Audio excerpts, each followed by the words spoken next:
Selamat pagi, Bapak, Ibu, Saudara yang dikasihi Tuhan Yesus Kristus. Sudah sepatutnya kita mengucap syukur kepada Tuhan atas anugerah yang Tuhan berikan di hari yang baru ini. Saya Pendeta Emeritus GPB, Pendeta Nyonya Meiske Mual Lopis.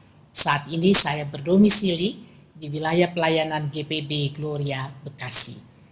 Sebelum kita membaca Alkitab dan mendengar serta merenungkan firman Tuhan, marilah kita bersama-sama berdoa, mohon bimbingan Roh Kudus. Kita berdoa.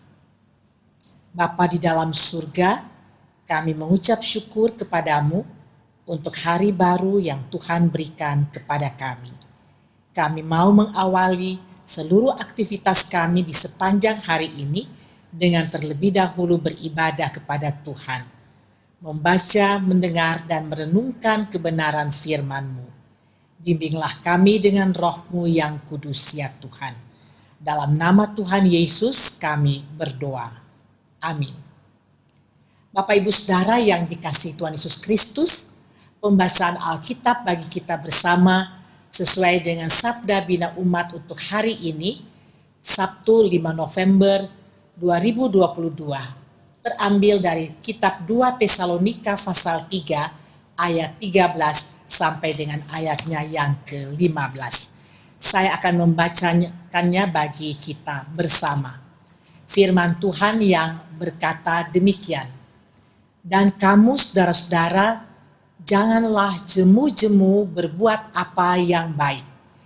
Jika ada orang yang tidak mau mendengarkan apa yang kami katakan dalam surat ini, tandailah dia dan jangan bergaul dengan dia, supaya ia menjadi malu. Tetapi janganlah anggap dia sebagai musuh, tetapi tegurlah dia sebagai seorang saudara. Demikian jauh pembahasan Alkitab.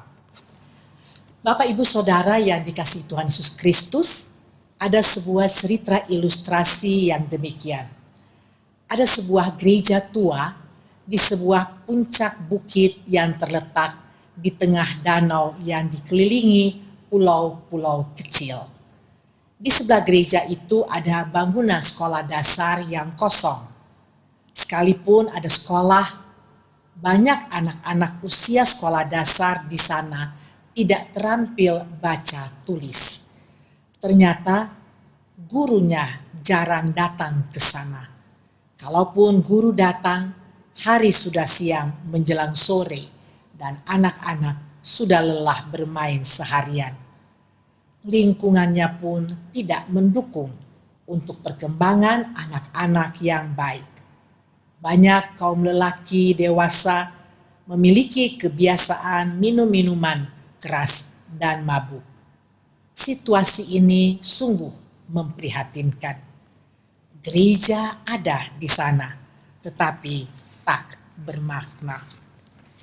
Bapak, Ibu, dan Saudaraku yang dikasihi Tuhan Yesus Kristus, ayat-ayat pembacaan kita pagi ini adalah bahagian akhir dari surat Rasul Paulus kepada jemaat di Tesalonika yang berisi nasihat bagaimana seharusnya mereka hidup dalam masa penantian akan kedatangan Tuhan Yesus.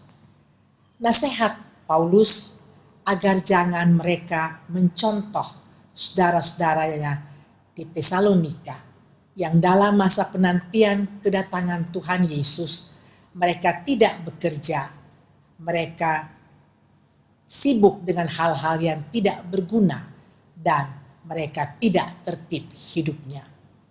Mereka tidak mempergunakan waktunya dengan baik dan dengan rajin. Kemalasan mereka membuka kesempatan untuk mencampuri perkara-perkara orang lain sehingga mereka mengganggu sesamanya. Di samping itu, Rasul Paulus juga menasehatkan bagi saudara-saudara seiman yang memiliki kehidupan yang baik agar mereka tetap tenang. Mereka melakukan pekerjaannya dengan baik dan dengan demikian mereka makan makanan dari hasil pekerjaan tangannya sendiri. Dan sebagai orang Kristen, janganlah mereka jemu-jemu atau janganlah mereka bosan-bosan melakukan apa yang baik. Walaupun mendapat banyak tantangan, diumpat, dianiaya, tetapi mereka tidak boleh menyimpang dari jalan yang lurus dan baik yang telah ditunjukkan dan diajarkan oleh Injil atau firman Tuhan. Janganlah mereka tertular dan dipengaruhi oleh kelakuan yang tidak baik dari saudara-saudara seiman yang lainnya. Sebaliknya, sebagai orang-orang yang percaya dan yang telah diselamatkan oleh Kristus, sepatutnya lah mereka selalu bertekun dalam cara hidup yang berkenan kepada Tuhan, sehingga mereka menjadi teladan bagi teman-teman seiman. Kita dapati di dalam ayat yang ke-13 dari pembacaan kita tadi. Dan dalam nasihatnya juga, Rasul Paulus mengingatkan, akan tetapi apabila ada saudara-saudara atau ada orang-orang yang tidak mau mendengarkan apa yang Paulus katakan, tandailah dia dan jangan bergaul dengan dia, supaya ia menjadi malu. Maksudnya adalah agar tindakan pendisiplinan itu akan membuat mereka sadar dan bukan penghukuman. Dan ini haruslah dilakukan dengan sungguh-sungguh sebagai bentuk ketaatan kepada Tuhan. Paulus juga mengingatkan, dan jangan mereka yang tidak taat itu dianggap sebagai musuh, tetapi tegurlah mereka sebagai saudara seiman yang juga untuknya Tuhan Yesus telah mati.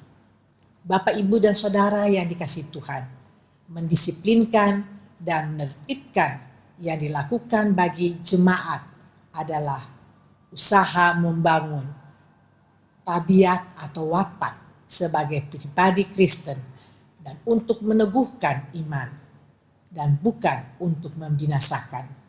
Segala bentuk disiplin dan bentuk ketertiban harus dijalankan dengan kasih, dan bila tidak dijalankan dengan kasih, tentu akan menimbulkan kesulitan. Sebagaimana Tuhan menerima mereka dengan kasih, demikian pula sikap kita terhadap saudara seiman kita. Menegur saudara dalam kasih sebagai saudara adalah juga wujud dari mendidik, karena dengan demikian kita tidak ingin salah seorang pun dari saudara kita ada yang terhilang. Kita mendidik bukan dalam amarah, apalagi dalam penghinaan. Bapak, Ibu, dan Saudara yang dikasihi Tuhan, memang kita manusia adalah manusia yang penuh dengan kelemahan dan dosa. Namun karena pengorbanan Tuhan Yesus, kita telah diselamatkan. Kasih karunia Allah telah menyelamatkan kita dari murka Allah.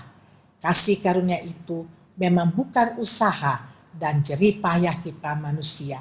Sehingga Paulus mengingatkan agar jangan ada orang yang bermegah diri dan merasa bisa menyelamatkan dirinya sendiri. Sebagaimana kita bisa mendapatkannya dalam kitab Efesus pasal 2 ayatnya yang ke-10. Namun hal ini juga bukan berarti kita bisa hidup seenaknya, mentang-mentang kita telah diselamatkan. Rasul Paulus mengatakan, mengingatkan bahwa kita ini adalah buatan Allah. Kita diciptakan dalam Yesus Kristus untuk melakukan pekerjaan baik. Allah memanggil kita untuk menjadi agen perubahan. Mulailah dengan meninggalkan kebiasaan-kebiasaan buruk kita, agar kita bisa mengajarkan perubahan pada orang lain. Dengan demikian, kehadiran kita menjadi bermakna di lingkungan di mana Tuhan menempatkan kita. Amin. Marilah kita berdoa.